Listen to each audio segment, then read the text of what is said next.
ለስንተኛ ጊዜ? ለስድስተኛ ጊዜ የታተመ ነው። ይህ የታተመው ትንሣኤ ማተሚያ ድርጅት። ትንሣኤ ማተሚያ ድርጅት ማለት የኢትዮጵያ ኦርቶዶክስ ተዋሕዶ ቤተክርስቲያን የመጽሐፍቷን የምታሳትምበት ማሳተሚያ ድርጅት። 517 የተአምረ ማርያም ክፍል ስለ አንድ ነጋዴ ታሪክ የሚናገር ነው። እንዲህ ብሎ ይጀምራል። 111ኛው ተአምር ነው ይሄ። ስለ ነጋዴው ጥብርያዶስ ይላል። ልመናዋ ክብሯ በእኛ ለዘላለም ይደርብንና አምላክን የወለደች በድንጋሌ ሥጋ በድንጋሌ ነፍስ የጸናች ክብርት እመቤታችን ያደረገች ተአምር ይህ ነው። ቅፍጥ በሚባል ሀገር ስሙ ጥብርያዶስ የሚባል በወንድ ባሪያ በሴት ባሪያ በብርና በወርቅ በላሞችና በግመሎችም እጅግ የከበረ በየብስና በባህር የሚነግድ አንድ ነጋዴ ነበር። ይሄ ሰው ምንድን ነው? ነጋዴ። በጣም ብዙ የሚያሰራቸው ሰራተኞች አሉት። ስሙ ማን ነው የሚባለው? ጥብርያዶስ። የሚኖርበት ሀገር ቅፍጥ ነው የሚባለው። የወንድም የሴትም ባሪያ ያለው በብርና በወርቅ በላሞች በግመሎች እጅግ በጣም የከበረ በባህርም በየብስም የሚነግድ አንድ የከበረ ነጋዴ ነበር ይላል። ከብሮ ብዙ ዘመን ከኖረ በኋላ በሱ ላይ ዘመን ተለወጠበትና ገንዘቡ ሁሉ አለቀ። አኗኗሩ ጎሰቆለ። ረዳቶቹ ተበተኑ። ባሮቹም በችጋርና በመከራ አለቁ ይላል። የእሱ ባሪያዎች። ምክንያቱም እዚህ ጋር በወንድና በሴት ባሪያ የከበረ ነበርና የሚያበላቸውን ሲያጣ እነሱ በችጋርና በመከራ አለቁ። ከሰረ ይሄ ሰው ማለት ነው። እንቀጥል። ለመሰላችሁ እንደዚህ የምናየው የአንድን ሐሳብ ጽንሰ ሐሳብ ታሪኩ ምን እንደሆነ ብንጠይቅ እንኳን ለማብራራት እንዲመቸን ገለጻ ለማድረግ እንዲመቸን ማለት ነው።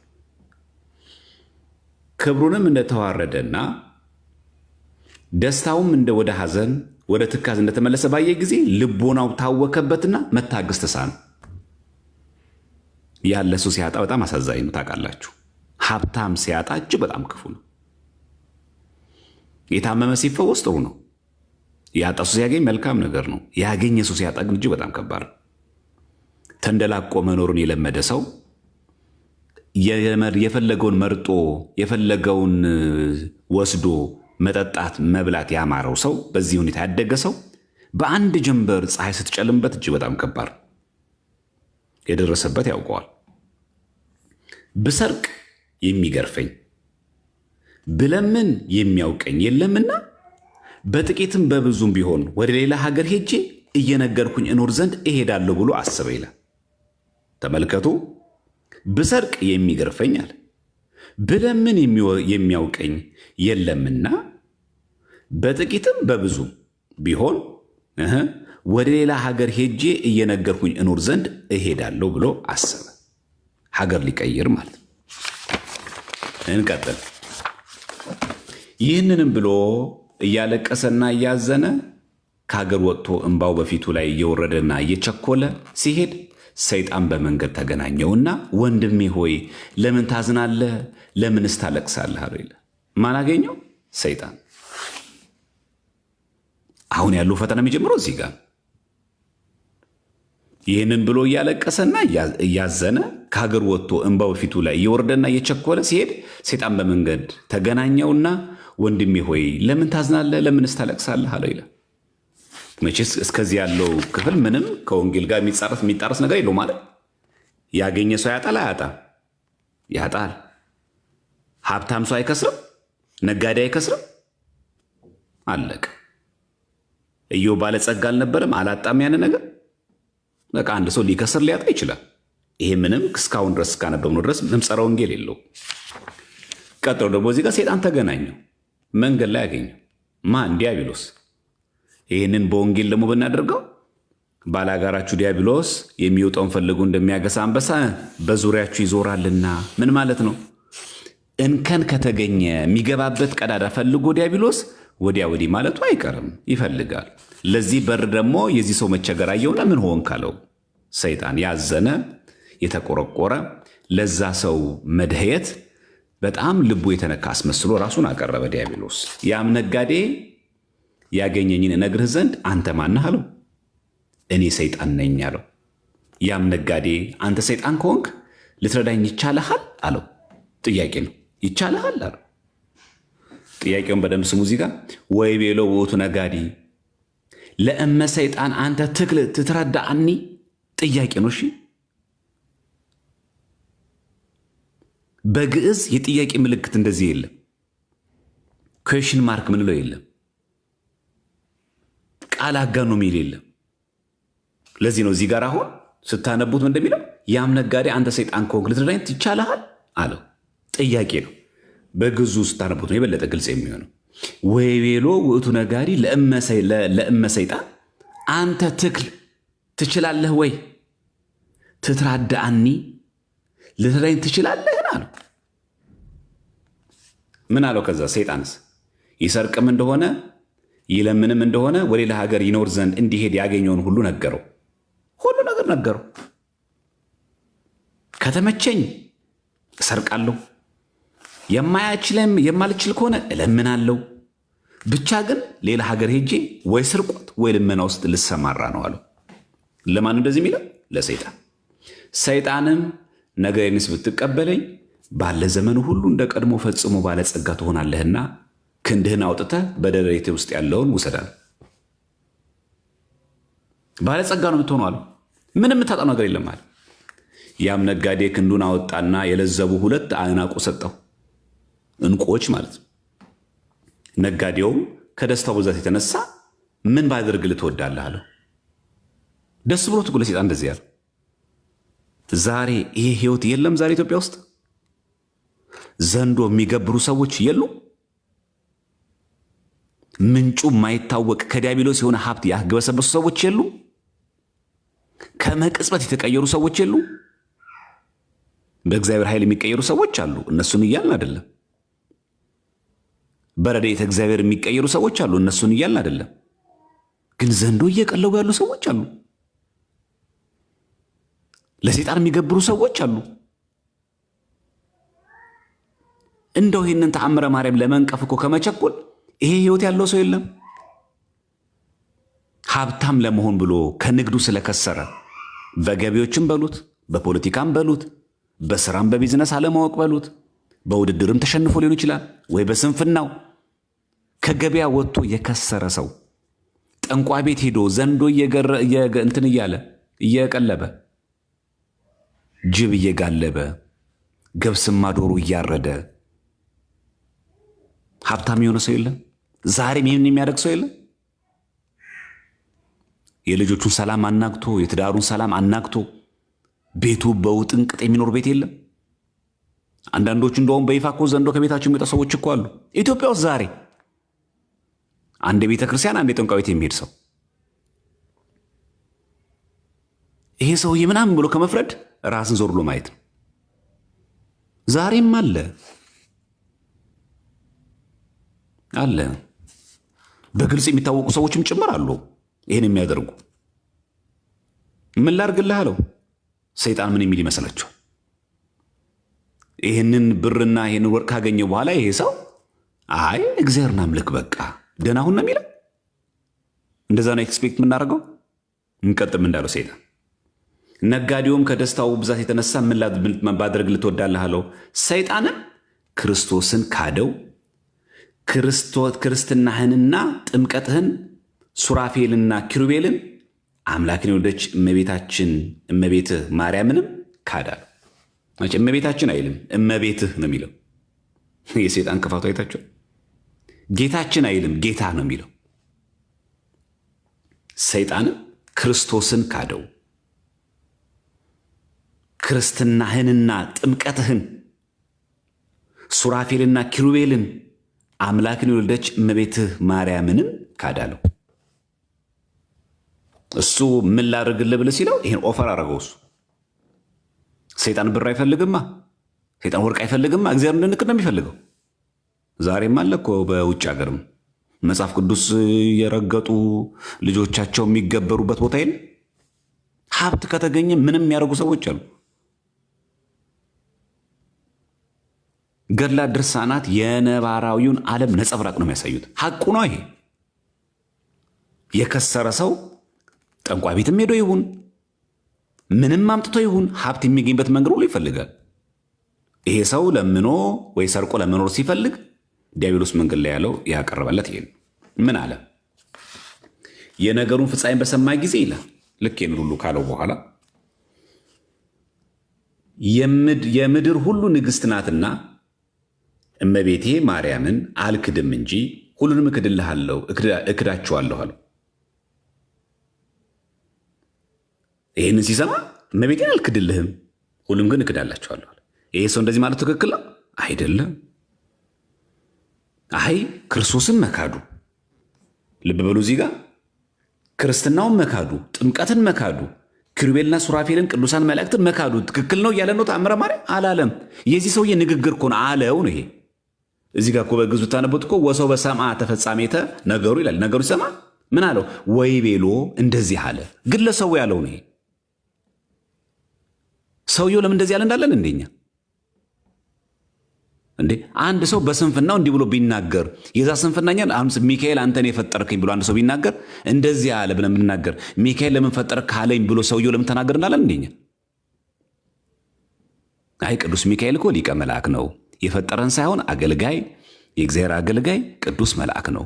እኛም በቃል ኪዳኑ በአማላጆት የሚራዳ ነው እንጂ የፈጠረን ቅድስት ሥላሴ ነው ብሎ መስበክ የሰባኪ ነው። ግለሰብ ግን ካለ ያ ግለሰብ ያለውን እንዲህ ብሎሃል ግለሰብ ብሎ ማቅረብ ይቻላል፣ ግለሰብ ካለው ማለት። ስለዚህ አሁን እዚህ ጋር የሚናገረው ምንድነው? ነገሩን ፍጻሜ በሰማ ጊዜ ይላል የምድሩ ንግሥት ናትና እመቤቴ ማርያምን አልክድም እንጂ ሁሉን እክዳችኋለሁ አለ። እነዚህ ሁሉ መካር ላይ ምንም ችግር የለብኝም፣ ነገር ግን እመቤቴን አልክድም አለ። ሰይጣንም ይላል ማርያምን ካልካድሃት አለው የምትሰራውን ሁሉ አይረባህም ብሎ ከሱ ተሰውርቶ ሄደ። ማርያምን እንደሚጠላ ሰይጣን ማንም አይጠላም። በነገራችን ላይ በጣም ዲያብሎስ በነገራችን ላይ እጅግ በጣም አጥብቆ የሚጠላት ድንግል ማርያምን ነው። እጅግ በጣም አጥብቆ የሚጠላት። ይህም በኋላ ጊዜ እንመለስበታለን እንጂ እመቤታችን ቅድስት ድንግል ማርያምን ያሳደደው ያ ዘንዶ በራእየ ዮሐንስ ምዕራፍ 12 ላይ የምናገኘው ያ ዘንዶ ምንድን ያደረገው? እጅግ በጣም እመቤታችን ከመጣቱ የተነሳ ማለት ነው። እጅግ በጣም ክፉ ዲያብሎስ ነው። በነገራችን ለድንግል ማርያም ያለው ጥላቻ ይለያል። ለዛም ነው የትኛውም በቤተክርስቲያናችን ምንፍቅና ሲነሳ ነገረ ማርያምን ሳይነካ ምንፍቅና የሚነሳ የለም። ሁሉም መናፍቅ እንደዛ ናቸው። ለመጀመሪያ ጊዜ የተወገዘውን አርዮስ እንኳን ወልድ ፍጡር አለ። ሎቱ ስብሐት ለእሱ ክብር ምስጋና ይግባውና ክርስቶስን እኮ ፍጡር ማለት ድንግል ማርያም የወለድሽው ፍጡር ነው ማለት ነው። አይታችኋል? መንፈስ ቅዱስ ሕጹጽ ነው ፍጡር ነው ብሎ የተናገረው መቅዶኒዎስ ምን ማለት በሌላ አነጋገር በድንግል ማርያም ላይ አድሮ መንፈስ ቅዱስ የጸለላት ማን ነው የጠበቃት ከሦስቱ ግብራት የጠበቃት ያ መንፈስ ቅዱስ ሕጹጽ ነው እያለ ነው። አያችሁ ነገረ ሥላሴ ላይ የምናነሳው ማንኛውም ነገር ነገረ ማርያምን በደንብ አድርጎ ነው የሚነካው ማለት ነው። ይሄ በጣም መታወቅ አለበት። በነገራችን አንዳንድ ሰዎች ሚስጥረ ሥላሴ ላይ የሚነሱ ጥያቄዎች ነገረ ማርያምን የማይነኩ አድርገን አስባለን። አይደለም ግን ድንግል ማርያም ነገረ ክርስቶስን መንካት ማለት ነገረ ማርያምን መንካት ነው። ክርስቶስን በአንድም በሌላ መንገድ ሕጹጽ ነው ፍጡር ነው ብሎ መናገር ድንግል ማርያም የወለድሽው ፍጡር ነው እንደማለት ነው። አደገኛ ክህደት ነው። በነገራችን ላይ መንፈስ ቅዱስ የምናነሳው ልክ እንደዚሁ ማለት ነው። አንድ አካል አንድ ባህሪ ብለን የምናምነው ሁለት አካል ሁለት ባህሪ ማለት ድንግል ማርያም ከአንቺ ጋር በማኅፀንሽ የተዋሃደው ኢየሱስ ክርስቶስ አልተዋሃደም፣ አካሉም ከአካልሽ ከሥጋሽ ሥጋ ከነፍስሽ ነፍስ አልነሳም እንደማለት ነው። የነሳበት እንደዛው በተዋህዶ ሳይሆን እንደዚሁ በምንታዊ ነው፣ ዱዋሊዝም ነው ብሎ መስበክ ነው። በጣም እጅግ አደገኛ ትምህርት ነው በነገራችን ላይ። ስለዚህ አንድ ትምህርት ላይ የምናነሳው ኑፋቄ ክህደት፣ ሚስጥረ ሥላሴ ላይ የምናነሳው ክህደት ሌሎቹንም ጭምር አብሮ ይዞ ገደል የሚከት ነው። ስለዚህ ሚስጥረ ሥላሴ ከሳተ አንድ ሰው ነገረ ማርያምን ይስታል። ነገረ ክርስቶስን ከሳተ ነገረ ማርያምን ጭምር ይስታል። አብሮ ተያይዞ ነው አብሮ ገደል የሚገባው እንጂ አንተ በቃ ጎበዝ ነው ገሌ ሚስጥረ ሥላሴ ላይ በጣም የጠራ ትምህርት አለው፣ ነገረ ክርስቶስ ላይ በጣም የጠራ ትምህርት አለው የሚባል ነገር የለውም። ሚስጥረ ሥላሴ ላይ የጠራ ትምህርት ከሌለን ነገረ ማርያም ላይ የጠራ ትምህርት አይኖረንም። በነገራችን ላይ ነገረ ክርስቶስ ላይ የጠራ ትምህርት ከሌለን ነገረ ማርያም ላይ የጠራ ትምህርትም የለንም። የትኞቹም ትምህርቶች ቤተክርስቲያናችን መታየት አለባቸው በትክክለኛው አስተምሮና በትክክለኛው መንገድ መታየት አለባቸው ማለት ነው። ለዛም ነው ሰይጣንም አለው ማርያምን ካልካድካት የምትሰራው ሁሉ አይረባህም ብሎ ከሱ ተሰውሮ ትቶት ሄደ። አቃተው ማለት ነው። ምን ብሎ ሰው የተናገረ? ሁሉን እክድልሃለሁ ድንግል ማርያም ግን አልክድልህም አለ ይላል። ይሄ ሰው እንደዚህ ብሎ መናገሩ ትክክል ነው ብሎ ተአምረ ማርያም አልጻፈም። ችግር የለውም ማርያምን አትካዷት እንጂ ክርስቶስን ብትክዱ ችግር የለም፣ መላእክትን ብትክዱ ችግር የለም፣ ጻድቃን ሰማዕት ብትክዱ ችግር የለም አይልም ተአምረ ማርያም። የዚህን ሰው ስንፍናውን ነው የምንረዳው። አንደኛ ሰይጣን ነኝ እያለው አንድ ሰው ምን ያናግረዋል? ስንፍናውን እንቆጠር ከተባለማ ሰይጣን ነኝ እያለው እኔ ሰይጣን ምን ልታረግልን ትችላለህ አለው። እኔማ ከሰማኸኝማ ይሁን እንዲያረግልሃለሁ አለው። ልክ ዛሬም እንደዚሁ ማለት ነው። ሲከስሩ ህይወት ምስቅልቅል ሲወጣባቸው እጅግ በጣም ባለሀብት ሰዎችና የከበሩ ሰዎች አይታችሁ ከሆነ በሪል ስቴት በከበረ ቤት የሚኖሩ ብዙዎቹን አይታችሁ ከሆነ በጣም በከበረ ላይፍ የሚኖሩ ሰዎች ሲያጡ እንደሚያደርጉት ጠንቋይ ቤት ነው የሚሄዱት፣ ይገብራሉ። ያን ሀብት ስጋዊ ፍትወት አስመስሎ ስጋዊ የሆነ ውበትንና ጥሩ ነገር አስመስሎ ያሳያቸዋል። ከዛ ይዟቸው የት ይገባል? ገደል ይገባል ማለት። ስለዚህ ሰይጣንን ካልካድከው ሰይጣን ምን አለው? ማርያምን ካልካድካት በቃ የምትሰራ ሁሉ አይረባህም ብሎ ከሱ ተሰውርቶ ሄደ ይላል። ከዛ ሰይጣንም ከሱ ከተሰወረ በኋላ ይላል ከዛ ሰው ተሰወረ፣ ሰይጣን ተለየው ከሱ። ከዛ ምን ሆነ? ከዚህ በኋላ ሰይጣን ሲሰወረው በክንዱ ላይ ያለው እንቁ ባህሪ ያይ ዘንድ ያ ነጋዴ ክንዱን ባወጣ ጊዜ ተለውጦ አሸዋ ሆነ። በጣም የሚገርም ነው። ለካ ያ ያሳየው እንትን ነው፣ ፌክ ነው። በዘመናዊ ንግግር እንዲገባችሁ በቃ ህገወጥ የሆነ አርቲፊሻል የሆነ የሐሰት ብር ኖት እንደማለት። በሞባይል ብንገልጸው ደግሞ ሃይ ኮፒ ነው ማለት። አሳየ ማለት ነው። ሰይጣን ራሱን የብርሃን መልአክ ሲመስል ድረስ ይለውጥ የለ። ስለዚህ አሸዋን ወርቅ አስመስሎ ማሳይ በጣም ቀላል ነው። እንኳን አሸዋን ወርቅ ማስመሰል ቀርቶ ራሱ የብርሃን መልአክ እስኪመስል ድረስ መለወጥ ይችላል ዲያብሎስ።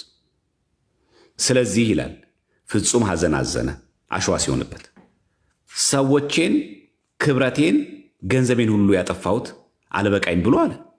ሃይማኖቴን ለውጬ ፈጣሪን ጌታዬን ክጄዋለሁና ወዮታ አለብኝ እያለና እያለቀሰ እያዘነም መንገዱን ሄደ። አይታችሁ እንዴት ንስሐ እንደገባ ተመለከቱ። እዚህ ጋር እችን አያነቡላችሁ መናፍቃን። ምን አለ የሰው አሸዋ ሆነ። ሰይጣን ከሱ ምን ትቶት ሄዳለ የሚለው እዚህ ጋር ትቶት ሄደ። ከዛ ምን ሆነ? ስለዚህም ፍጹም ሐዘን አዘነ። ከዛ ሰዎቼን፣ ክብሬን ማለቱ ነው፣ ገንዘቤን ሁሉ ያጠፋሁት አልበቃኝ ብሎ አለ። ሃይማኖቴን ለውጬ አለ። ምክንያቱም እዚህ ጋር ክዷላ፣ እክድልሃለሁ ብሎታል። ፈጣሪን ማንን? ጌታዬን ክጄዋለሁና ወዮታ አለብኝ ወይኔ አለ እያለ ምን አለ? እያለቀሰ እያዘነ መንገዱ ሄደ። ጌታን ብክር ችግር የለውም አለ። ማርያምን ካስኩኝ ይበቃኛል፣ ጌታ ቢካር ችግር የለውም ነው ያለው። ይሄ ነው የመናፍቃን መሰረታዊ ችግር። ሙሉ ገድላትና ተአምራትን በትክክል ካለ ማንበብ፣ ለመረጥ አለመፈለግ፣ ኦርቶዶክስን ለማጥቃት ከመነሳት የተነሳ ብዙ ጊዜ አውዱን ይስቱታል።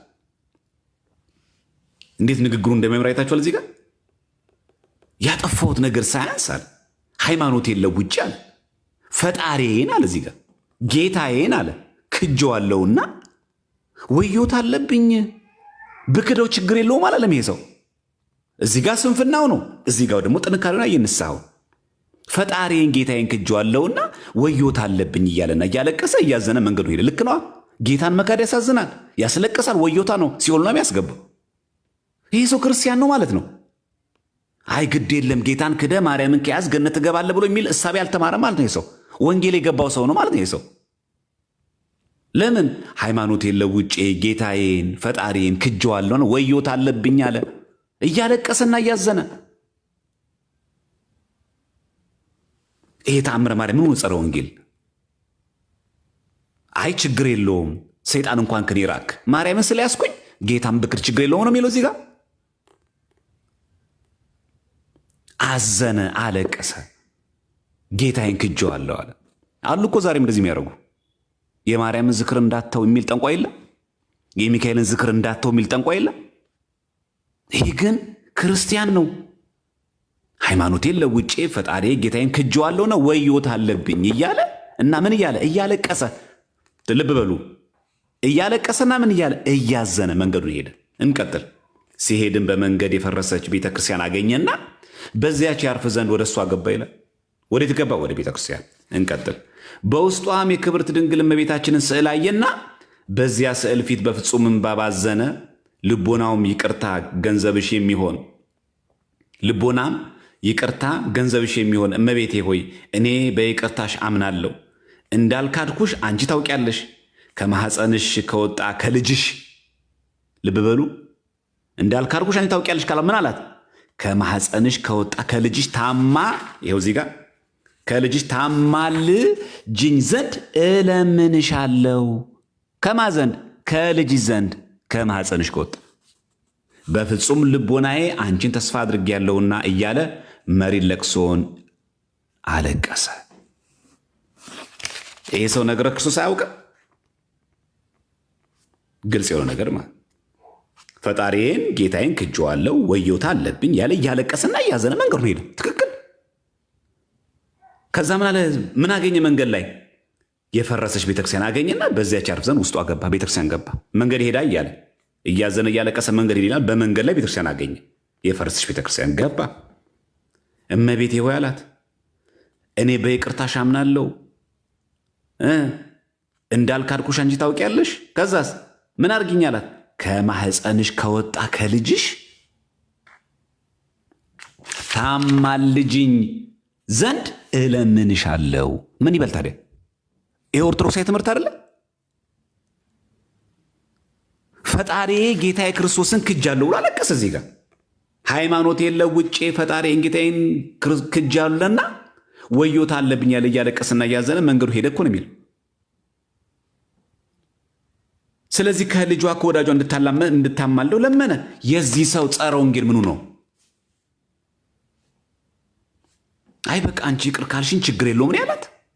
አላለቀም እኮ እዚህ ጋር በይቅርታሽ አምናለሁ እንዳልካድኩሽ አንቺ ታውቂያለሽ ካለ በኋላ ከማኅፀንሽ ከወጣ ከልጅሽ ታማልጅኝ ዘንድ እለምንሻለሁ በፍጹም ልቦናዬ አንቺ ተስፋ አድርጌያለሁና እያለ መሪር ልቅሶን አለቀሰ። ከልቅሶን ብዛት የተነሳ በተኛ ጊዜ ይቅር የምትል አምላክን የወለደች እመቤታችን ከልጇ ጋር ተገለጸችለት። የእግዚአብሔር ስሙ የተመሰገነ ይሁን። የሚገርም ነው። በቃ ይህን ሲል ማን ተገለጸችለት? እመቤታችን ቅድስት ድንግል ማርያም። ምን አለችው? ምን አለችው? እመቤታችን ተገለጸችለት። ከማጋ? ከልጇ ከወዳጇ ጋር ሆና ተገለጸችለት። ምን አለችው? ተገለጸችና ያለችውን እንግዲህ እንመልከቱ እዚህ ጋር ማለት ነው። እንግዲህ ልብ በሉ እዚህ ጋር ይሄ የተአምር መጽሐፍ የቤተክርስቲያናችን የተአምር መጽሐፍ ነው። እንደምታውቁት ከዚህ በፊትም እንዳልኩት ተአምራት መጽሐፍት የግድ ሁላችሁ እንደምታውቁት የግድ በመጽሐፍ ቅዱስ መደገፍ አይጠበቅባቸውም። ለምን? ተአምር ማለት ሲጀመር ከተፈጥሮ ሕግ ውጭ ነው። አንዴ። ሁለተኛ የትኛውም አይነት ተአምር ልብ በሉ የትኛውም አይነት ተአምር በመጽሐፍ ቅዱስ ላይ ተጽፎ ብናገኘም ሁሉም ተአምር ቃል በቃል መጽሐፍ ላይ ይጻፍ አንልም። ለምን? እግዚአብሔር አምላክ ከመጽሐፍ ቅዱስ ውጭ ባሉት ተአምር መሳሳት ጀምረን አንከለክለውማ። ይሄ ደግሞ ትክክል አይደለም። ይሄ ትክክል አይደለም። ምክንያቱም እንዲህ ብለን እግዚአብሔር ልንወስንለት አንችልም። በቃ ተአምር ማድረግ ያለብን መጽሐፍ ላይ በተዘገበው ነው። ከመጽሐፍ ቅዱስ ውጭ እግዚአብሔር አምላክ ተአምር ልታደርግ አትችልም ብለን እግዚአብሔር ላይ ገደብ አናስቀምጥም። ይሄ ስህተት ነው፣ ትክክልም አይደለም። ከዛ እንቀጥል። ተገለጸችለት። ምን አለችው? ጌታችንም በዙፋኑ ላይ ተቀምጦ ሳለ እመቤታችን በፊቱ ቆማ ልጄ ሆይ የዚህን ኃጥእ ምስኪን ሰው ኃጢአቱን ይቅር ትለው ዘንድ እለምንሃለሁ አለችው። አስገድሃለሁ ነው ያለችው? አዝሃለሁ ነው ያለችው? መመሪያ ሰጥቻለሁ ነው ያለችው? ይሄ ነው የዛ ቤት ትልቁ ችግር ይሄ ነው። አሁን እንግዲህ ሙሉን ያነበብነው አሁን ከቆርጠን እንደነሳ አይደለም የጀመርነው ከዚሁ ነው። ሙሉን ያነበብነው አንድ ክፍል እነዚህ ለፈለግነው ዓላማ አልተጠቀምንበውም። እያንዳንዷን ክፍል አንድ በአንድ የዘለልነውን ቁጥርም የለም። ይሄው አሁን ያለነው ቁጥር 22 ላይ ነው። ጌታችንም በዙፋኑ ላይ ተቀምጦ ሳለ እመቤታችን በፊቱ ቆማ ልጄ ሆይ ነው ያላችኋል። ልጄ ሆይ አለችው። ማንን? ክርስቶስ። ምን ብሏታል ነበር? ያ ሰው ምን ብሎ ለምኗታል? ከልጅሽ ከወዳጅሽ ታማልጅኝ ዘንድ ለምንሻለሁ ብሏታል። እያማለደችው ነው። አሁን ምን አለችው? ጌታን በፊቱ ቆማ ልጄ ሆይ የዚህን ኃጥእም ምስኪን ሰው ኃጢአቱን ይቅር ትለው ዘንድ እለምንሃለሁ። አዝሃለሁ አይደለም ያለችው። መመሪያ ሰጥቻለሁ አይደለም ያለችው። ምን አለው? እለምንሃለሁ። ልመና ነው። ይሄው በግዕዝ የምናነበው ካል ወንዘ ይነብር እግዚእነ ዲበ መንበሩ ቆመት ቅድሜሁ ወትቤሎ እግዝእትነ እስእለከ ኦ ወልዴ ነው ያለችው። እስእለከ ነው ያለችው። እለምንሃለሁ ከመ ትስራይ ሎቱ ኃጢአቶ ለዝንቱ ብእሲ ኃጥእ ወምስኪን። ምን አለችው? የዚህን ኃጥእ ምስኪን ሰው። አይ ኃጥእ መሆኑን ድንግል ማርያም አውቃለች። እግዚአብሔርን ክዷላ፣ ክርስቶስን ክዷላ፣ መላእክትን ክዷላ፣ ሃይማኖቱን ክዷላ፣ ጥምቀትን ክዷላ። ለምን? እዚህ ጋር ብሎታ ሲያስክደው ክርስቶስን ካደው። ክርስቶስንና ጥምቀትን ሱራፌልንም ኪሩቤልንም አምላክን የወለደች እመቤትን ማርያምንም ካድን ያለው አይደል? ከዛ ነው ነገሩን ፍጻሜ በሰማ ጊዜ ሁሉን እክድልሃለሁ እሷን ግን አልክድልህም አለ። ያ ማለት ክጃለሁ ሳይሆን ያለው እክድልሃለሁ። ቅድመ ሁኔታውን ሲያየው ድንግል ማርያም አይም ብየው አለ። ኮንፊርሙ ካላደረገም ይሄ ሰውዬ ግን ሲያየው ክርስቶስን እክዳለሁ፣ መላእክትንም እክዳለሁ፣ እንደው ጥምቀት ያመንኩባትን ጥምቀት እክዳታለሁ፣ ክርስትናዬንም እክዳለሁ፣ ሱራፌልና ኪሩቤልም እክዳለሁ፣ ድንግል ማርያም ግን አልክድም አለው። የዚህን ጊዜ በሰይጣን ምን አለው? ማርያምን ካልካድካት የምትሰራ ሁሉ አይረባህም ብሎ ከሱ ተሰውሮ ነው ትቶት ሄደ ይላል። ትቶት ሄደ ማለት ከዚህ በኋላ ነው ያለው የምናነበው ማለት። አማልደኝ የዚህን ኃጥ ምስኪን ሰው ኃጢአቱን ይቅር ትለው ዘንድ እለምንሃለሁ አለችው። ምን አለችው? እስእለከ ኦ ወልድየ ከመ ትስረይ ሎቱ ኃጢአቶ ለዝንቱ ብእሲ ኃጥ ወምስኪን። ለዚህ ምስኪን ለዝንቱ ማለት ለዚህ ምስኪን ሰው ኃጢአቱን ይቅር ዘንድ እለምንሃለሁ አለችው። ጌታም ከመላእክቶቼ ጋር ክዶኛልና ይቅራሉ ማለት ማን? ጌታችን። ይኸው እዚህ ጋር ወይ ቤላ እግዚእነ እይሰሪ ሎቱ እስመ ክህደኒ ምስለ መላእክትየ። ጌታም ከመላእክቶቼ ጋር ክዶኛልና ይቅር አልለውም ማለት። ምን አለችው ድንግል ማርያም? እለምንሃለሁ፣ ልመና ነው። አዛሃለሁ አላለችው። ግድ ነው አላለችው። መመሪያ ሰጥቻለሁ አላለችው። እለምንሃለሁ አለችው እንጂ አዛሃለሁ አላለችው። እስእለከ ነው የሚለው በግዕዝም ብናነበው። ጌታችን ግን ምን አለ? ከመላእክቶቼ ጋር ክዶኛልና፣ ልክ እዚህ ጋር ቀደም እንዳልነው ከመላእክቶቼ ጋር ክዶኛልና ይቅር አለውም አላት። የልጇንም ቃል በሰማች ጊዜ ልጄ ሆይ የዚህን ኃጥ ምስኪን ኃጢአቱን ይቅር ትለው ዘንድ እለምንሃለሁ፣ በጠባኸው በጡቴም አማጽኛሃለሁ እያለች መይለቅሶም በፊቱ አለቀሰች። ምን አለችው? መይለቅሶ አለቀሰች። ምን አለች?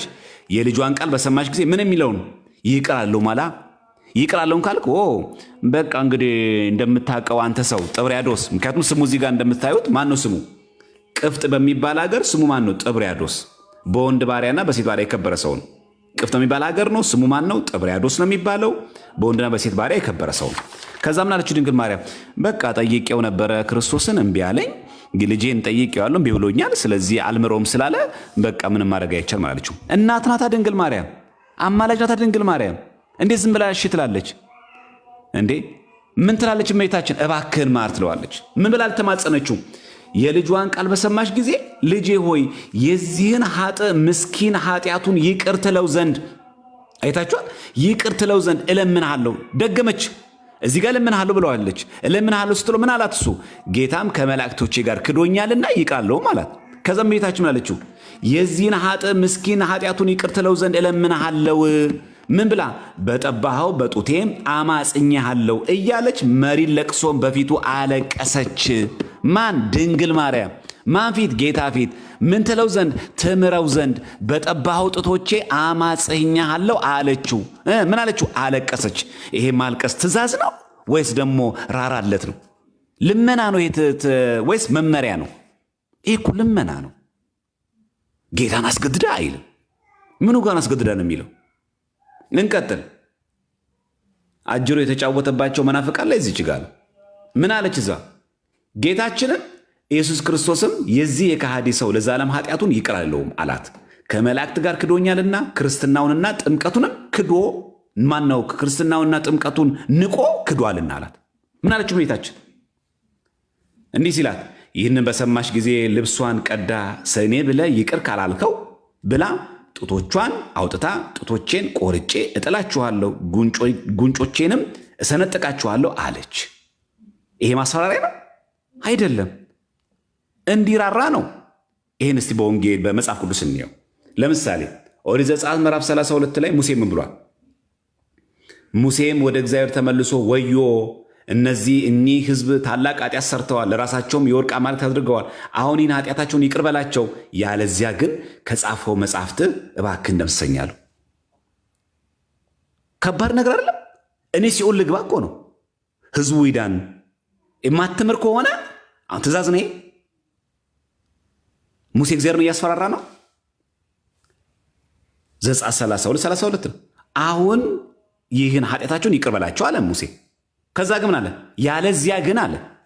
ያለዚያ ግን ማስፈራሪያ ነው፣ ዛቻ ነው። ያለዚያ ግን አለ ከጻፈው መጽሐፍ እባክህ ደምስሰኛለሁ። እያስፈራራው ነው እግዚአብሔር። ትእዛዝ እየሰጠው ነው ሙሴ። ያለዚያ ግን ማለት ነው እስቲ እግዚአብሔር ያሳያችሁ። ሙሴ ከሕይወት መጽሐፍ ቢሰረዝ የሚጎዳው እግዚአብሔር ነው ወይስ ሙሴ ነው? ሙሴ ነው የሚጎዳው እኮ። ያለዚያ ግን ለምን ይዝታል? ሙሴ ከመንግሥት ሰማያት ቀረ አልቀረ፣ ገነት ገባ አልገባ፣ እግዚአብሔር ላይ ምን የሚጨምር ነው የሚቀንሰው ነገር አለ? አሁን የዛቻ ነው። ይህን ኃጢአታቸውን ይቅር በላቸው አለ። ያለዚያ ግን አለ ከጻፍከው መጽሐፍ እባክህን ደምስሰኝ አለው። ዛቻ ነው ይሄ። ያለዚያ ግን ስላለው ያ ማለት እኮ የማታደርገው ከሆነ ኃጢአታቸውን ይቅር የማትላቸው ከሆነ ምን አለ? ምን በለኝ ያለው ነው ሙሴ። እኔን በሕይወት መጽሐፍ ከጻፍከኝ፣ ያ ማለት ከቅዱሳን ተርታ ከቆጠርከኝ ከዛ አውጣኝና ሲኦል ልግባ፣ በቃ ይቅር፣ እኔ ከአጋንንት ቁጥር ልሁን፣ እኔ ልውጣ አለ። ይሄ እኮ ማለት እኮ ራሱን አሳልፎ ሰጠ እንጂ እግዚአብሔርን እያስፈራራው ነው። ያለዚያ ግን ስላለ የእመቤታችን ልመና የምናየው እንደዛ ነው። ልብሷን ቀዳ ስለ እኔ ብለህ ይቅር ካላልከው ጡቶቼን አውጥታ ቀደደች እኮ አይልም። ጡቶቿን አውጥታ ጡቶቼን ቆርጬ እጥላቸዋለሁ፣ ጉንጮቼንም እሰነጠቃቸዋለሁ አለች። ሰነጠቀች አይልም። ጡቶቿን አውጥታ ቆርጣ ጣለች አይልም። ምን አለ ጌታ? ለምን ታስፈራሪኛለሽ ነው ያላት። እንጨርስ፣ አላለቀም እኮ ተአምሩ። ይሄ ቁጥር 26 ነው። 27 እንመልከት። ጌታችንም ያደረገችውን ባየ ጊዜ ከዙፋኑ ላይ ወርዶ በደረቷ ላይ ተቀምጦ ታቅፎ ሳማት። እውነት ነው። እመቤታችን ቅድስት ድንግል ክርስቶስን አቅፋ አሳድገዋለች አይደል? እናቱ ናት፣ በስጋ ወልደዋለች። አቅፎ ሳማት። ከዛስ የክብርት የእመብርሃንን የእመምህረትን እንባዋን በክብርት መሃል እጁ ጠረገላት። ምን ብላለች? እዚህ ጋር እያለቀሰች ይላል። ከዛስ እናቴ ሆይ ስለ አንቺ ኃጢአቱን ይቅር ብየዋለሁና አትዘኝ ያላት ነው። መመሪያሽን ሰምቻለሁ ያላት፣ ትእዛዝሽን ተቀብያለሁ ያላት። ብታዘው እንኳን እኮ ልጇ ነው። ይታዘዛት ነበር የለ መጽሐፍ ቅዱስ ራሱ ይታዘዛት ነበር እኮ ቤታችንን። ምን ይደንቃል ይሄ? አሁን ትልቅ ነገር ነው። መታዘዝ ሲባል እኮ ጌታ እኮ አሳይቶናል እኮ። ዝቅ ብሎ እኮ ታዟል። በጥበብና በሞገስ በሰውና በእግዚአብሔር ፊት አላደገ? ይታዘዝ እኮ ነበር። እና ይሄ መታዘዙ ለጌታችን ለኢየሱስ ክርስቶስ ሲነገር እንደው እንደ ትልቅ ነገር ማየት የለብንም። እውነት ነው። መጽሐፍ ቅዱስ እኮ የሚናገረው ይሄው የሉቃስ ወንጌል ምዕራፍ 2 ቁጥር 51 ተመልከቱ። ምን እንደሚለው ከእነሱም ጋር ወርዶ ወደ ናዝሬት መጣ፣ ይታዘዝላቸውም ነበር ይላል። እናቱም ይህን ነገር ሁሉ በልቧ ትጠብቅ ነበር ይላል። ይታዘዝላቸው ነበር ይላል። አስገድዳው ነው የምታዘው ጌታ። የድንግል ማርያም ፈጣይነት ፍጡርነት ቀርቶ ነው የሚታዘዝላት። የእሱ ፈጣይነት ቀርቶ ነው። ምንም ጥያቄ የለውም። ይሄ ይታዘዝላት እኮ ነበር። ያውም እኮ ለድንግል ማርያም ብቻ እኮ አይደለም፣ ይታዘዝላቸውም ነበር። ለማን? ለእመቤታችን ለቅድስት ድንግል ማርያም። ለማን? ለዮሴፍ ይታዘዝ ነበረ። እሺ በጎ ብሎ ያደርግ ነበር። እኛን ለማዳን የመጣው ይሄ ጌታ ይታዘዝላት ነበር። ምንም ጥያቄ የለውም። የጸረ ወንጌል አይደለም ይሄ። ዮሴፍን እኮ የሚያዘው ዮሴፍን የፈጠረ ጌታ እኮ ነው ለዮሴፍ የሚታዘዘው። ድንግል ማርያምን የፈጠረ ጌታ እኮ ነው ለድንግል ማርያም የሚታዘዘው። ትህትናውን ነው የሚያሳየው ይሄ። እዚህ ጋር ምንድን ነው ያለችው? ማርልኝ ነው፣ ማርልኝ ነው። እመቤታችን ወደዚያ ሰው ሄዳ ከእንግዲህ ወዲህ ሁለተኛ አትበድል አለችው። የእግዚአብሔር ስሙ የተመሰገነ። አያችሁ ኮሬክሽን ሲምር ይቅር ብያዋለሁ አላት። እናቴ ሆይ ስለ አንቺ ኃጢአቱን ይቅር ብየዋለሁና አትዘኝ ሲላት፣ ጎበዝ እንኳን ክርስቶስን ካድክ፣ እንኳን ሃይማኖትን ካድክ፣ እንኳን ጥምቀቱን ካድክ፣ እንኳን ኪሩቤልና ሱራፌልን ካድክ፣ እኔን አለማካድ ነው ዋናው ነገር ያዳንህ አይደለም ያለችው። ምን አለችው? ወደዚያ ሰው ሄዳ ከእንግዲህ ወዲህ ሁለተኛ አትበድል አለችው። እንዲህ እንዳታረግ አለችው። ምን ሆኗል ግን ያ ሰውዬ? ኃጢአቱ ተሰረዩለታል እኮ፣ ይቅር ተብሏል እኮ። መርሃባ ጎበዝ፣ በቃ ይኸው ልጄን ለምኜ ገብተሃል፣ ደስ ብሎ ኑራል ያለችው። አስተካከለችው። ድንግል ማርያም እንደዚህ ናት። ክርስቶስን ብንክድ ድንግል ማርያም ዝም አትለንም። ስላሴን ብንክድ ዝም አትለንም። ለዚህ ነው ውዳሴ ማርያም ላይ ለስላሴ መስገድን የምታስተምርላቸው የሌለ። ውዳሴ ማርያም ስንደግም እንደዚህ የሚል ቃል የለ። ለስላሴ መስገድን የምታስተምርላቸው ይላል። ለስላሴ ራሱ እንድንሰግድ ነው ድንግል ማርያም የምትነግረን። አምልኩ ነው የምትለን። በቃና ዘገሊላ እመቤታችን ያለችን የሚላችሁን አድርጉ ያለችን። ምን አለችው? ያንን ሰው ወደዚያ ሰው ሄዳ ከእንግዲህ ወዲህ ሁለተኛ አትበድል አለችው ይላል። አትበድል ምን ማለት ነው? ማለት ሰይጣን ክርስቶስን ክደህ ክርስትናና ጥምቀትን ክደህ ሱራፊልና ኪሩቤልን ክደህ እንዳትሄድ እንጂ ዋናው እንኳን እኔን አመንከኝ፣ እሺ ለእኔ ያለ ፍቅር እኮ ይለያል። በጣም ደስ የሚለው ዋናውን የሚያዝን የጠቀመህ አይደለም ያለችው። በአማላጅነቷ በቃል ኪዳኗ እንዲህ ስታደርግ ምን አላት? እሱ እያዘዝሽኝ ነው ድንግል ማርያም ማለት። አሁንስ ተጭነሽኛል፣ እኔ አሁን እየከበደኝ መጥቷል ጌታ እንደዛ ነው ያላት አይደለም። የክብርት የእመ ምህረትን ይላል። ደስ አይልም ቃል ራሱ እመ ምህረት። ክርስቶስ ምህረት ነው። እመቤታችን ደግሞ እመ ምህረት፣ የምህረት የክርስቶስ እናት ማለት ነው። አያችሁ ንግግሩ ራሱ እንዴት ደስ እንደሚል። መሐሪው እሱ ነዋ። ስሙን ምን አለው? ምህረት አለው። ክርስቶስን ምህረት አድራጊ ነዋ፣ ይቅርታ አድራጊ ነዋ። ይቅር ብየዋለሁ ያላት ማን ነው? ክርስቶስ ነው። እናቴ ሆይ ስለ አንቺ ኃጢአቱን ይቅር ብየዋለሁና አትዘኝ አላት። ይቅርታ አድራጊው ማን ነው? እሱ ነው። ምኑ ጸረ ወንጌል ታዲያ? በወንጌል ይቅርታ አድራጊስ ማን ነው? ኃጢአትን ማሰር የሚችል ማን ነው? እየዛትሽብኝ ነው፣ እያስፈራራሽ ነው፣ እየተጫንሽ ነው ጌታ ብሏታል። የእመ ምህረትን እምባዋን በክብርት መሃል እጁ ጠረገላት። እመ ምህረት አላት። እሱ ምህረት ከሆነ እሷ እመ ምህረት ናት። እሱ ክርስቶስ ከሆነ እሷ ደግሞ እመ ክርስቶስ ናት። እሱን እግዚአብሔር ካልነው እሷን እመ እግዚአብሔር እንላታለን። እሱን ብርሃን ካልነው እሷን እመ ብርሃን እንላታለን። እሱን ጌታ ካልነው እሷን የጌታ እናት እንላታለን። እሱን ኢየሱስ እንለው እሷ ደግሞ የኢየሱስ እናት ትባላለች። እሱ ጋር ያለው ሲስተካከል እሷ ጋር ያለው ይስተካከላል። ምን ያደረገ? የእምነት ጸሎት የእመቤታችን ምን የሚል እለምንሃለሁ። አለቀሰች። እዚህ ጋር እንደዛ የሚል ደስ አይል ንግግሩ ራሱ አለቀሰች። ይህንንም በሰማች ጊዜ ልብሷን ቀዳ ሰኔ ብለ የቅርብ ያካላልከው ብላ ጡቶቿን አውጥታ ጡቶቼን ቆርጬ ያጥላችኋለሁ፣ ጉንጮቼንም እሰነጠቃችኋል አለች። ሰው ይዳን እኮ ነው። ሰው ይዳን። እባክህን ልጄ ሆይ ማርልኝ አለች ይላል። እናቴ የክብርት የእመ ምህረትን እምባዋን በክብርት መሃል እጁ ጠረገላት። እናቴ ሆይ ስለ አንቺ ኃጢአቱን ይቅር ብየዋለሁና አትዘኝ አላት። ይቅርታ አድራጊው ማን ነው? እርሱ። ስለማ ብሎ ስለ ድንግል ማርያም። ለዚህ ዓለም እንወርበው በለኒ ማሃርኩከ በእንተ ማርያም ድንግል አለ ምንለው። ምን ነው ጸረ ወንጌል ይሄ? እሱም ያነቡት አይታችሁ ተንኮላችሁ እችን ያነባሉ ቆርጠው፣ እችን የሚቆርጧት። ይሄንን ማንበብ አይፈልጉም። ቀጣይ ክፍል አለዋ። ቁጥር እኮ 26 አላለቀም።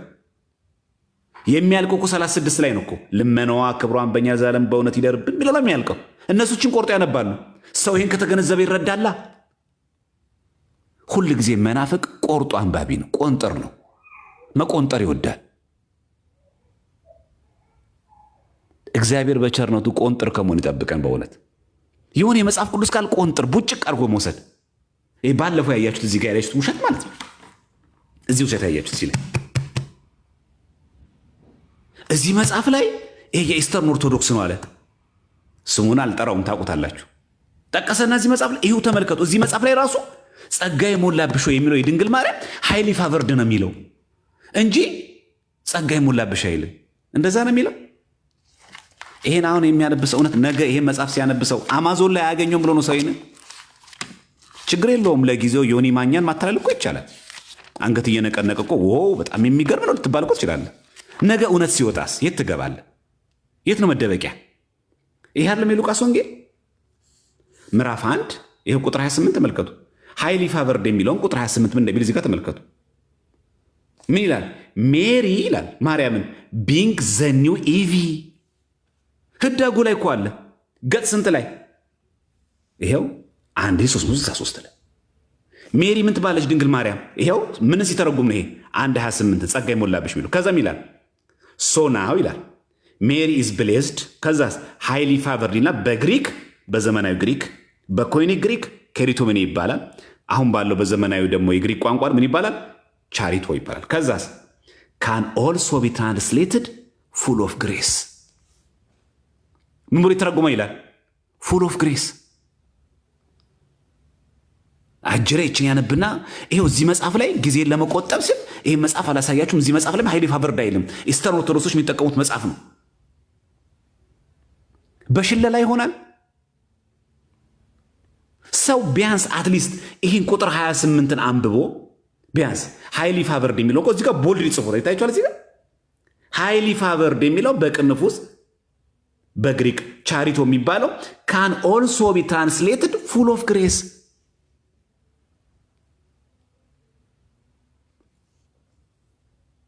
እዚሁ መጽሐፍ ላይ ተጨማሪ ነገር እውነት ይሄን መጽሐፍ ተቀብሎት ይሄን የጠቀሰው በነገራችን ተቀብሎት ይሄን መጽሐፍ እዚህ ላይ መጽሐፍ የሚለው ራሱ ሜሪ ቢንግ ዘ ኒው ኢቪ ምን ትባላለች? አዲሲቷ ሔዋን ዳግሚት ሔዋን ትባላለች። ይሄው መጽሐፍ እኮ ነው። በነገራችን ላይ ይሄ መጽሐፍ ምን ይባላል? ዘ ኦርቶዶክስ ስተዲ ባይብል ኤንሸንት ክርስቲያኒቲ ስፒክስ ቱ ቱዴይስ ወርልድ። ልጨምርላችሁ ቁጥር 38 ምን እንደሚል ልንገራችሁ። እመቤታችን ምን እንደምትባል እንዴት ምክንያት እንደነት አሁን ቅድም ምን ብሎ ነው ሲያነበው? ማን ነው ባለፈው እንደሰማችሁት ያነበው ምን ብሎ ነው? ያለምንም የሰው ጣልቃ ገብነት ነው ድንግል ማርያም ምክንያት እንደነ የሚል የለም። ይሄው እዚህ መጽሐፍ ላይ ይሄ ቁጥር 28 ላይ ነው። ላንብብላችሁ። ቁጥር 38 ላይ ምን ይላል? ሜሪስ ፌስፉል እምነት ያላት ሪስፖንስ ኢዝ ዛት ኦፍ ዘ ሃይስት ኦቢዲየንስ ቱ ጋድ። እመቤታችን ከሰው ልጆች ሁሉ በላቀ ለእግዚአብሔር በተአዛዥነቷ ታላቅ ናት ካለ በኋላ ዘ ኢንካርኔሽን ኢዝ ኖት ኦንሊ የአምላክ ሰው መሆን ምን ብቻ አይደለም፣ ኦንሊ ዘ ወርክ ኦፍ ጋድ ተሰጎተ ቃል የአምላክ ሰው መሆን የእግዚአብሔር ስራ ብቻ አይደለም፣ በት ኢት ኢንቮልቭስ ዘ ፍሪ ሪስፖንስ ኦፍ ማንካይንድ ኢን ዘ ፐርሰን ኦፍ ሜሪ። አስገድዶ ብቻ አይደለም አምላክ ሰው መሆን የሚችለው። ስልጣን አለው እግዚአብሔር አስገድዶ የመሆን ግን ነጻ ፍቃድ ይጠብቃል። ስለማይችል አይደለም የኛ ነጻ ፍቃድ ግን አይደፈጥጥም እግዚአብሔር። ስለዚህ የአምላክ ሰው መሆን ይላል። ይኸው ዘ ኢንካርኔሽን ኢዝ ኖት ኦንሊ ዘ ወርክ ኦፍ ጋድ በት ኢት ኢንቮልቭስ ዘ ፍሪ ሪስፖንስ ኦፍ ማንካይንድ ኢን ዘ ፐርሰን ኦፍ ሜሪ። የድንግል ማርያም አስተዋጽኦ አለበት። ይቀጥላል። አሁንም ምን ይላል? ከዛ ቀጥሎ ወይራስ ይላል። በጣም የሚገርም ቃል እኮ ነው። ወይራስ አለና ምን አለ? ከዛ ኢቪ ሔዋን ዋንስ ዲስኦቤይድ፣ ያችኛዋ ሔዋን አልታዘዘችም። አንዲቷ ሔዋን ሜሪ ናው ኦቤይስ፣ ድንግል ማርያም ነው ታዘዘች። ወይራስ ኢቪ ክሎዝድ ሄርሰልፍ ቱ ጋድ፣ ያቺ ኢቪ የተባለችው ሔዋን ጆሮዋን ለእግዚአብሔር ዘጋች፣ አልሰጥም አለች። ሜሪ ኦፕንስ ቱ ሂስ ዊል፣ ለፈቃዱ ግን አሳልፋ ፈቃዷን ሰጠች። ይሁንልኝ እንደ ቃል ብላ ለአምላክ ሰሞን ይሻለች። ይሄ መጽሐፍ ይቀበላል አጅሬ። ዮናስ ማኛ ፊት እኮ ዝም ብሎ እንደዚህ ማውለብለብ አይደለም እኮ። ይሄን መጽሐፍ ማውለብለብ እኮ አይደለም። ይሄ መጽሐፍ ይቀበላል። አሁን እሱ እንደሚቀበል ሰው አክት የሚያደርገው ይሄን ገጽ ነው። አሁን ይቀበላል እሱ። ልጨምር አንድ ድጋሚ እንዳይጠቅሰው ነው የምነግራችሁ። ድጋሚ እንዳይጠቅሰው ይሄን መጽሐፍ ሁለተኛ ማለት እዚህ ጋር ላሳያችሁ። እንደው ገራሚ ሰው ነው የተሰበሰበበት። በነገራችን ላይ ይሄ ሚዲያ ላይ ያለን ሰዎች በጣም የሚገርም ነው እኮ፣ በጣም የሚገርም ነው። የበኩር ልጇ የሚለውን ብሎ እንደተረጎመ ተመልከቱ። እዚህ ገጽ ስንት ላይ ነው? 1365 ህዳጉ ላይ እንደሚል ተመልከቱ። ዘ ተርም ፈርስት ቦር፣ ልብ በሉ። የበኩር ልጇ የሚለው ዘፈርስት ዘተርም ይላል ቃሉ። ምን የሚለው? ሉቃስ ወንጌል 2:7 ላይ የበኩር ልጇ ወለደች የሚለው ማለት ነው። ዘተርም ፈርስት ቦር ዳዝ ናት ኢምፕላይ ምን አይገልጽም? ሜሪ ሃድ አዲሽናል ችልድረን፣ ድንግል ማርያም ተጨማሪ ልጆች እንዳሏት አያሳይም። ይሄን ሜሎስ ይቀበሏል። ይህን መጽሐፍ ይዞ እኮ መሽለልል እኮ አይደለም፣ ዝም ብሎ እኮ ፉከራ ቀረርቶ አይደለም እኮ። ይህን መጽሐፍ አሁን ብዙ ሰው ገበያ ላይ ስለማይገኝና አማዞን ላይ ስለሚገኝ ድንገት ሰው አያገኘውም ብሎ አስቦ ይህ መጽሐፍ አሁን ይቀበለዋል። እኛ አይደለም ያሳተሙን አሁን ይህን መጽሐፍ።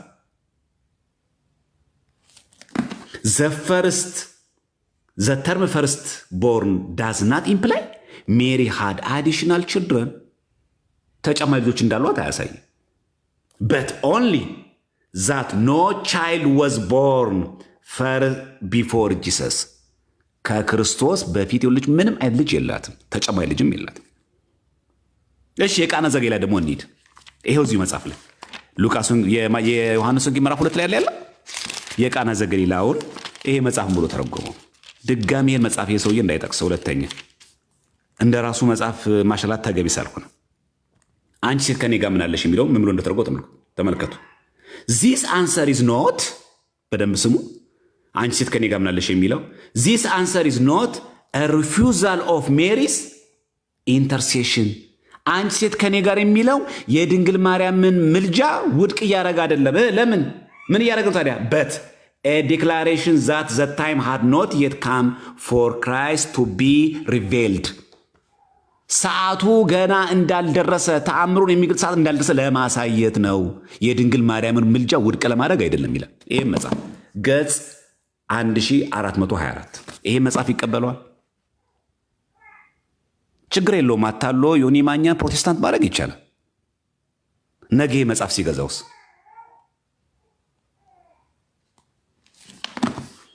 ቃል በቃል ነው የሚለው። እችን ንጽሕት ቅድስት ኦርቶዶክስ ተዋሕዶ ቤተክርስቲያን የሰጠን አምላክ በእውነት ይክበር ይመስገን፣ እግዚአብሔር ይመስገን። በእውነት አንድ ልድገምላችሁ። ዚስ አንሰር ኢዝ ኖት a refusal of Mary's intercession ነው የሚለው። የድንግል ማርያምን ምልጃ ውድቅ ለማድረግ አይደለም አንቺ ሴት ከኔ ጋር ያላት። ምን ለማለት ነው? the declaration but a declaration that the time had not yet come for Christ to be revealed። ያንን ለመግለጽ ተፈልጎ ነው። የእሷን ምልጃ ውድቅ ለማድረግ አይደለም ይላል። ደብተራን የጻፈው ይህንን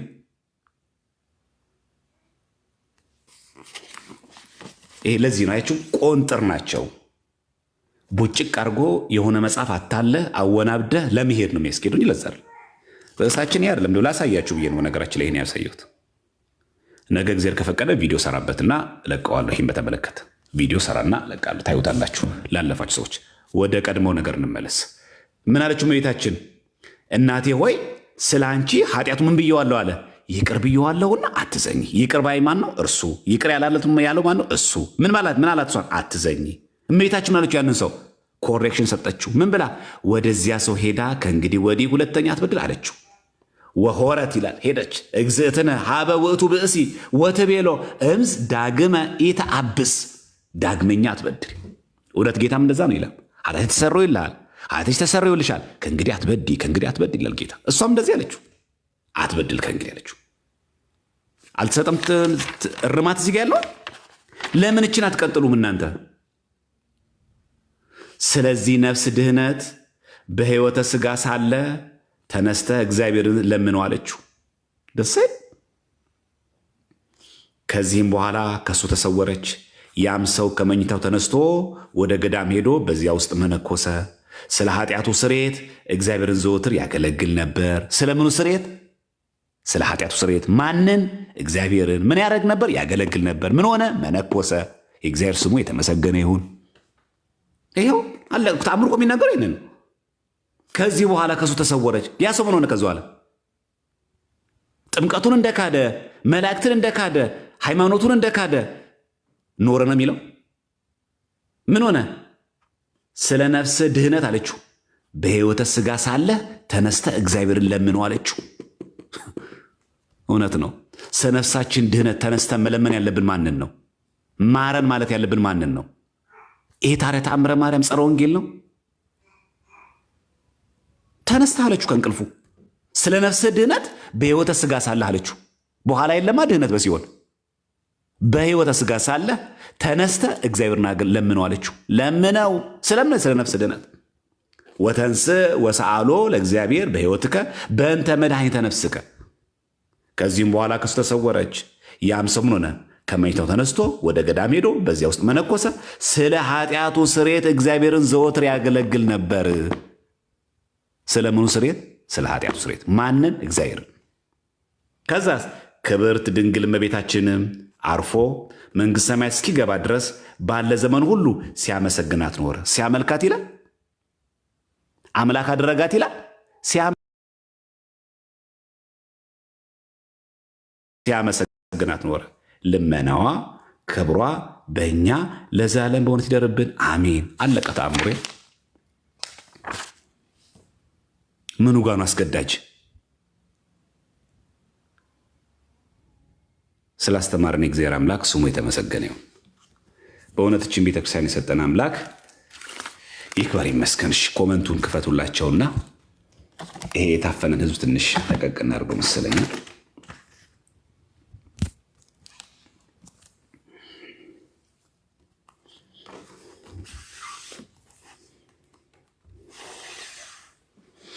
ገብቷችኋል? ግልጽ ነው። በደንብ ገብቷችኋል ሐሳቡ?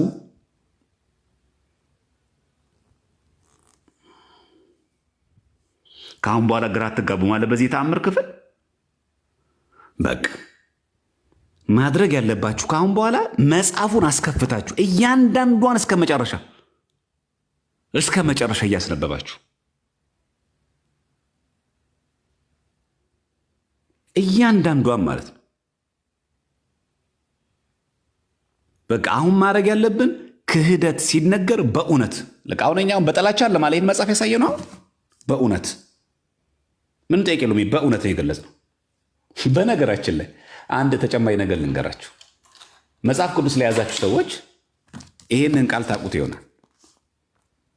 በትንቢተ ኢሳይያስ ላይ የምናገኘው ቃል ትንቢተ ኢሳይያስ ምዕራፍ 63 ቁጥር 9 ላይ ያለው ቃል እስኪ እናንብበው በአማርኛ 63 9 ላይ ምን ይላል? 63 9 ላይ በጭንቀታቸው ሁሉ እርሱ ተጨነቀ፣ የፊቱ መልአክም አዳናቸው፣ በፍቅሩና በርኅራኄውም ተቤዣቸው፣ በቀደመው ዘመን ሁሉ አንስቶ ተሸከማቸው ይላል። ይሄ አማርኛው ነው። ግዕዝ ግን እንደሚል ታውቃላችሁ? ግዕዙ ወአኮ በተንባል ይላል። በአማላጅ አይደለም። ወአኮ በመልእክት በመልእክተኛ በመልአክም አይደለም። ለሊሁ ያድኅኖሙ እስመ ያፈቅሮሙ እርሱ ራሱ ያድናቸው ይላል። እንዲህ የሚል ቃል የለም ቃል በቃል እዚህ ላይ እንደዛ የለም። ይኸው ቁጥር 9 ላይ በአማርኛ የምናደርገው በመልአክ አላዳናቸውም፣ በአማላጅ አላዳናቸውም፣ እሱ ራሱ መጥቶ አዳናቸው ይላል። እዚህ ጋር አይልም። የሚለው እኮ በጭንቀታቸው ሁሉ እርሱ ተጨነቀ፣ የፊቱን መልአክ አዳናቸው ነው የሚለው። በፍቅሩ ርኅራኄ ተቤዣቸው ነው የሚለው። ቃል በቃል የለም። ቤተ ክርስቲያን ግን ይህን የግዕዙን ከየት እንደተረጎመች ታውቃላችሁ? በመልአክ አይደለም በአማላጅም አይደለም እርሱ መጥቶ ተሰቅሎ ሞት አዳነን የምትለው ከሰባ ሊቃናት ነው ያመጣችሁ። ላሳያችሁ ከሰባ ሊቃናት እንደሆነ። ይህ የምታውቁት ግዕዙ ላይ ነው። በነገራችን ላይ እንግሊዝኛው ላይም የለም። ኪንግ ጄምስ ቨርዥን የምትመለከቱም የለም።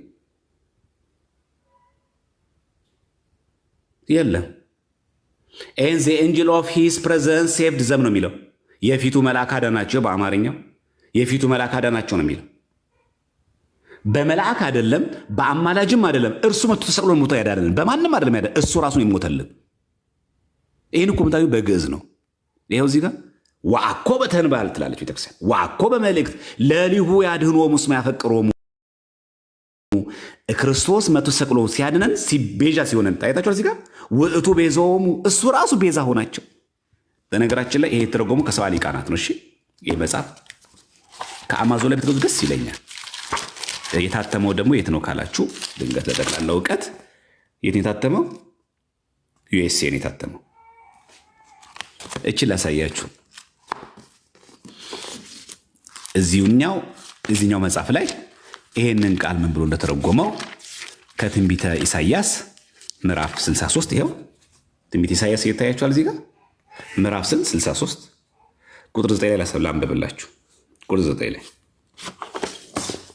9 ላይ እንየው እስቲ ምን እንደሚል። ኖት አን ኤልደር ኦር አን ኤንጅል በት ዘ ሎርድ ሂምሰልፍ ሴቭድ ዘም። የእግዚአብሔር ስሙ የተመሰገነ ይሁን። አይታችኋል የሰባ ሊቃናት ትርጉሙ። የሴፕቱ ኤጀንት ደግሞ ላምጣላችሁ። አንዴ ጠብቁኝ። የሴፕቱ ኤጀንት ላምጣላችሁ። ይሄኛው ዘ ኦርቶዶክስ ስተዲ ባይብል የሚል ኤንሸንት ክርስቲያን ስፒክስ ቱ ቱዴይስ ወርልድ የሚል ነው። ኮመንቱን አንድ ያጥፉላቸውና መጽሐፉን ላምጣላችሁ። እንዴ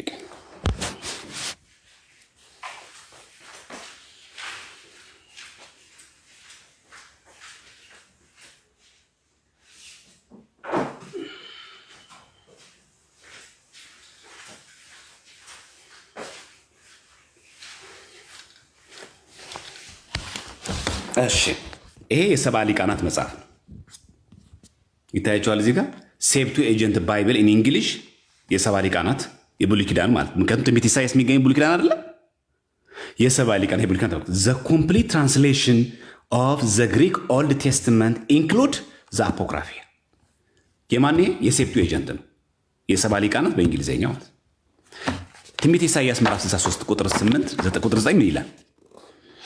ከራሱ ሲናገር የሰባ ሊቃናት ምን ይላል? እንደ ግዕዙ ነው የሚለው ወይስ እንደ አማርኛ?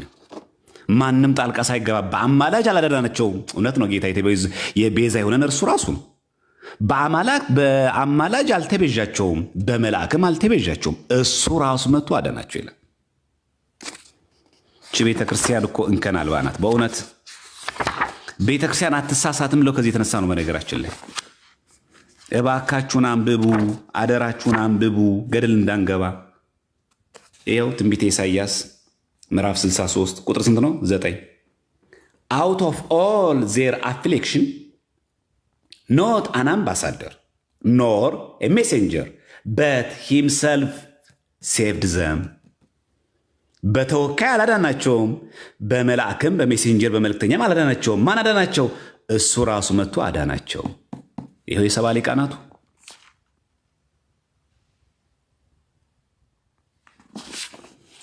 በተመሳሳይ ይኸው ከዚህኛው መጽሐፍ ማሳይቻችኋለሁ። እዚህኛው መጽሐፍ ላይም አለ ከተፈለገ። የሰባ ሊቃናት ሴፕቱ ኤጀንት ባይብል ማለት ይሄ።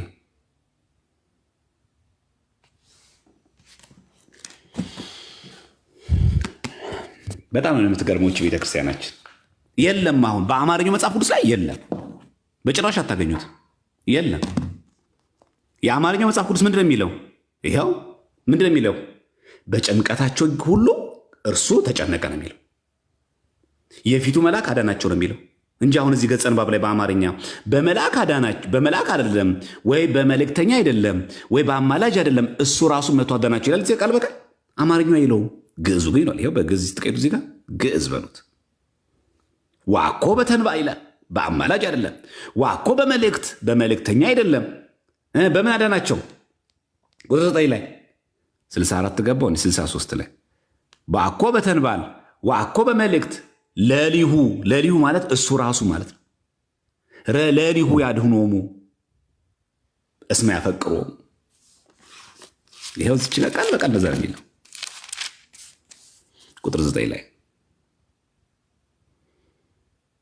ኖት አን ኤልደር ኦር አን ኤንጅል በት ዘ ሎርድ ሂምሰልፍ ሴቭድ ዘም። እሱ ራሱ አዳናቸው። እስመ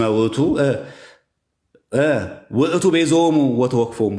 እሱ ራሱ ተቤዣቸው፣ እሱ ራሱ አዳናቸው።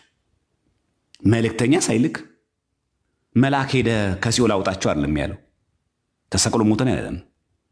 እስቲ አማላጅ ቅዱሳን ምድር ላይ ያላቸው አማልዱና አዳምና ልጆችን ከሲኦል ላውጣ አላለም። ተሰቅሎ ሞቶ ራሱን ያዳነን።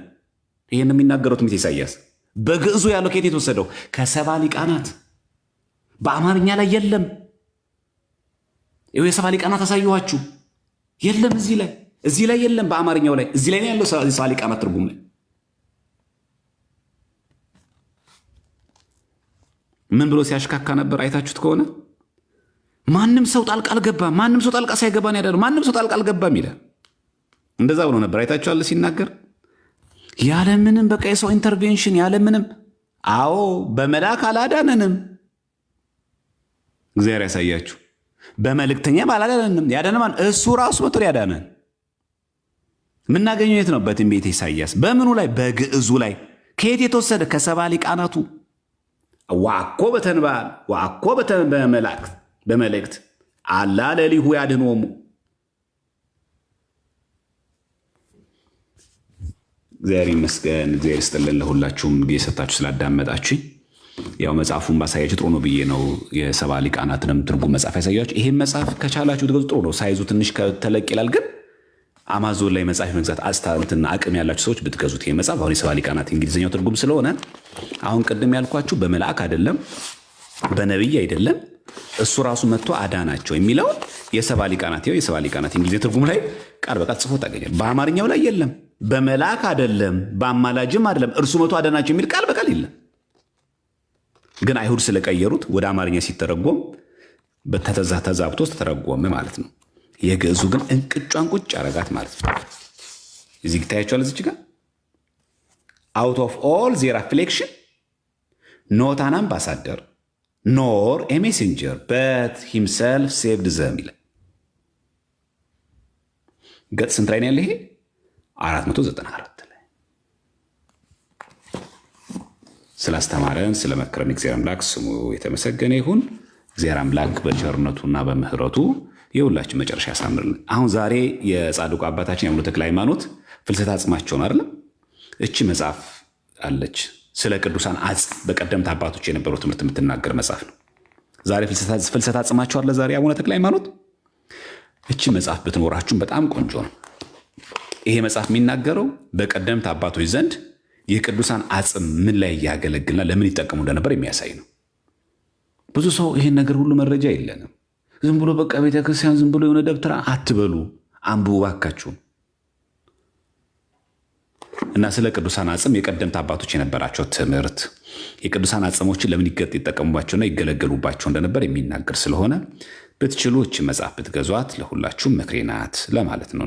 የምትችሉ ሰዎች ካላችሁ ብትገዙ መልካም ነው ብዬ አስባለሁ። ፈቃድ እግዚአብሔር ከሆነ ገዝታችሁ እቺ መጽሐፍ ብታነቧት፣ በተለይ ለማንበብ ፈቃደኛ የሆናችሁ ተሰጥኦ ያላችሁ ልጆች አንብባችሁ ተጠቀሙ። ሌላውንም መጥቀም ትችላላችሁ ተስፋ አደርጋለሁ።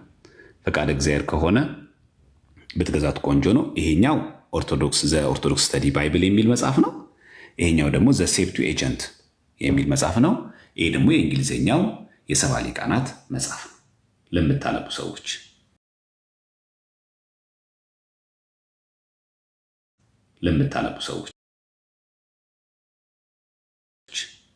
ለምታነቡ ሰዎች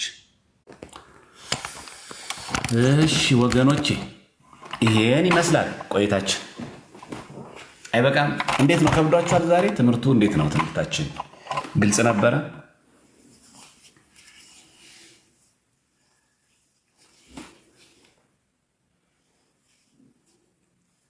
ግልጽ ነበረ ትምህርቱ?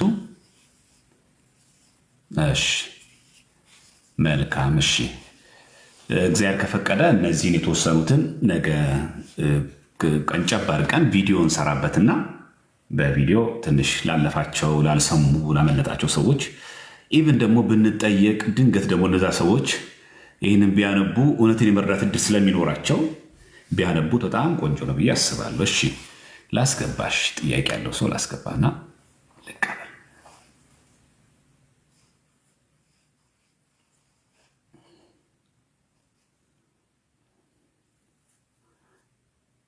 ጥያቄ የሚለውን አስገቡት እስቲ። አለ እንትኑ መላኩ የኦቲሲ ላይ ያለ እንትኑ ፒዲኤፍ አለ። የዚህ ፒዲኤፍ አለ እንዲ አላቅም። የዚህ ፒዲኤፍ መኖሩ ካለ ቆንጆ አጋጣሚ ነው። ይሄ ፒዲኤፍ ካለ በጣም ቆንጆ። የዚህ መጽሐፍ ፒዲኤፍ ካለ የሰባ ሊቃናት የእንግሊዝኛው ቅጂ ካለ ማለት ለዚህ ነው። አይታችኋል? ትንቢተ ኢሳያስ ላይ ያለው የግዕዙ ከየት መጣ ስትባሉ የሰባ ሊቃናት ላይ ያለው እራሱ ትርጉም ነው። ቃል በቃል ብላችሁ ከፍታችሁ ማሳየት አለባችሁ። እንደዚህ ማለት ምን ያክል የግዕዙ መጽሐፍ ቅዱስ ከአማርኛው በተሻለ ፐርፌክት እንደሆነ በመልአክ አይደለም፣ በአማላጅም አይደለም፣ እርሱ መጥቶ ቤዛ ሆኖ አዳናቸው ይላል። የአማርኛው መጽሐፍ ቅዱስ ቃል በቃል የማይለውም ማለት ነው።